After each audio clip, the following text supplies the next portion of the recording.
Megaprojects are crucial to the future of cities, states, and individual livelihoods. The issue is, these projects often overrun their budgets, schedules, or both. But when megaproject is successful, it becomes a trademark or a symbol of a country's power. On the other hand, if it fails, millions and billions of dollars are lost. In this video, we've compiled a list of the world's most useless megaprojects. So without further ado, let's get into it. Starting at number 3, we have the California City. Hidden in California's high desert are the remnants of what many once hoped would be America's next great city. It was planned to be a new, more luxurious Las Vegas in the center of the Mojave Desert, covering 130,000 acres with 7 districts of sprawling infrastructures. Yet, it is currently America's biggest abandoned city due to a disastrous development project. In 1958, Nat Mendelsohn, a professor of sociology from the Czech Republic, bought 82,000 acres of property in the Mojave Desert and established the California City. In the post-World War II boom years, California City was one of the several master-planned cities that sprang up throughout the state. It was intended to rival Los Angeles in prominence ultimately. Yet, California City never took off, unlike Irvine or Mission Viejo. The population of California City is little around 15,000, even though its size makes it the state's third largest city. All that is left is Mendelssohn's Ozymandian vision. It is a sprawling grid of desert carved, primarily unpaved streets that are empty and give the impression of an old civilization. Photographer Noritaka Minami first discovered California City as a graduate student at UC Irvine. It was advertised as lavish construction, but in many ways, it failed horribly, he says. As it turned out, only a few people wanted to live in the middle of a desert, miles from closest highway and hours from nearest city.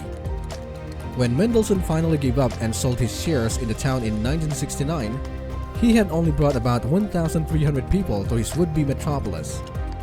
Many people purchased property there without going there, claims Minami. If they had gone, they would have understood how far away it is. Minami was surprised that he had never heard of California City, even though he had lived in the state for over 10 years. He started taking pictures of the town from the ground, then moved to a helicopter, focusing on the city's desolate second community section, which is separated into tens of thousands of empty lots connected by unpaved dirt roads. After experimenting with various equipment and film stocks, the image vividly conveyed the harsh beauty of the desert, which still draws a few hardy migrants to California City, many of whom are looking for the exact quality: isolation from civilization. It's very quiet, and some people are drawn to that. There just isn't enough interest to develop a major community. Number 2. The Golden Finance 117. Golden Finance 117 in Tianjin was intended to be the 5th highest skyscraper ever built when construction started 13 years ago. But now, it is best known as the building that daredevils on YouTube climbed. Despite reaching its maximum height of 597 meters in 2015, the project was abandoned and still incomplete today. Golden Finance 117, a 1.8 square kilometer high-end residential and central business district located about 8 kilometers from downtown Tianjin, was supposed to be the centerpiece of billionaire Pat Sutong's Golden Metropolitan Scheme. It was first proposed back in 2008 when cities all over China were competing for their place on the global stage. The project targeted the super rich, with the iconic skyscraper as the crowning achievement. It includes several residential and commercial buildings, French and Italian style manors, a wine museum, sizable gardens, and even a polo club. But suddenly, there was an unlikely turn of events. To safeguard the integrity of the Chinese property market, new developers are not authorized to begin a pre-sale on their plans until authorities have examined and signed off on the final product, with exceptions given only to established and state-owned enterprises. Golden Properties was a relatively new player in the mainland Chinese market then. The $10 billion master plan has been self-financed, and it couldn't start recouping its investment until each building was finished. This placed the whole plan in jeopardy from the beginning. But they went ahead, and construction began in 18th of August of 2008. The project moved forward, But the slow recovery of the international markets put the Golden Group in a particularly vulnerable position. Despite surviving the global financial crisis, China's stock bubble burst in June 2015, wiping almost a third of the value of the Shanghai Stock Exchange in a single month. Golden's share price fell significantly on the Hong Kong Stock Exchange. Company chairman Pan So-tong had a 64% stake in the company, allegedly lost $13 billion of his personal wealth.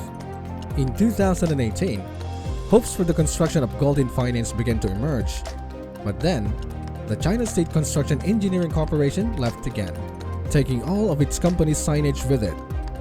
The project had all the elements of a high-end development intended for the ultra-wealthy, but its location on decommissioned industrial property on the outskirts of the second-tier city in China meant that it had little to no attraction to those who could afford it.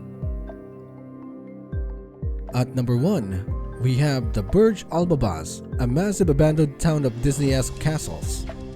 With rolling hills and hundreds of pristine Disney-esque castles, Burj Al Babas looks like a fairy tale straight out of a book.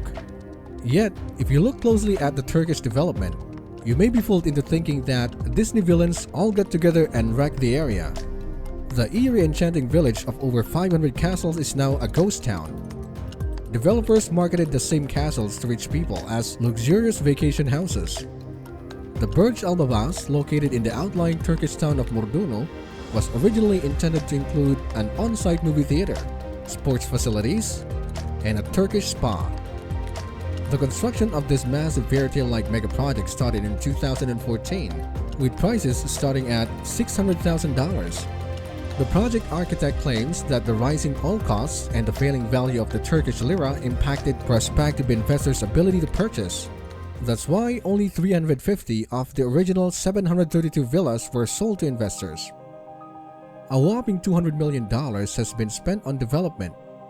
Unfortunately, by 2018, the Sarat Group had just gone bankrupt, causing investors to withdraw. The developers postponed Burj Al Babas development until they could get more funding, but that never happened. Hundreds of castles in various stages of construction were left behind. The French-style chateau exteriors of the castles may look complete, but once you enter, it seems as if the craftsmen have left their tools and quit their jobs. You will see half-finished interiors with exposed walls and wires. So, the question is, what does the future hold for Burj Al Babas? Not all hope is lost for the Disney-like village. We only need to sell 100 villas to pay off our debt, said Musher, deputy chair of the Sarat Property Group. But today, the city still has no development, and it remains a Disney ghost town. Well, there you have it. Those are some of the most useless megaprojects in the world. What do you think? Which of the megaproject deserves a second chance? Let us know in the comment section below. We hope you enjoyed this video. If you want to learn more about other useless megaprojects around the world, click the link below. Make sure to subscribe and activate the notification bell so you won't miss out on videos like these.